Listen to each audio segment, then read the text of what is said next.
Friends అందరికీ కోయిట్కి ఈ రోజు చేదువార్త అండి. కోయిట్కి రాజైన షేక్ నవాబ్ అల్ సబా గారు అయితే మరణించడం అయితే జరిగింది. గత కొన్ని రోజులుగా ట్రీట్మెంట్ అయితే చేయించుకుంటున్నారు అమీరీ దివాన్లో. రోజు అయితే అప్డేట్ అయితే ఇస్తున్నారు. నిన్న కూడా చాలా బాగున్నారంట. ఈ రోజు అయితే కన్ను మూయడం అయితే జరిగింది. ఆయన వయసు వచ్చి 86 సంవత్సరాలు. గత 3 సంవత్సరాలుగా కోయిట్ని పరిపాలించారు.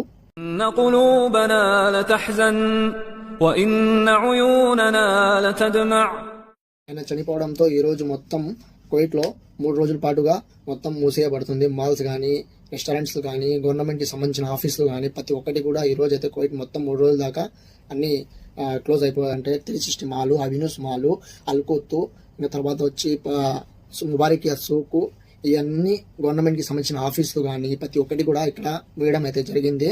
ఇంకా మంగళవారం దాకా క్లోజ్గా ఉండబడతాయి. సో ఇది నాకు ఎలా తెలిసిందంటే, ఈయన ముందర కప్పిన సైన్ బోర్డులో అయితే ప్రతి ఒక్క సంబంధించిన వాతావరణం గురించి అయితే ఇక్కడ వేస్తుంటారు. గల్ఫ్ దేశంలో ప్రతి ఒక్క డ్రైవర్ తెలుస్తారు. మనశ్శాంతి కలగాలని అందరూ ప్రే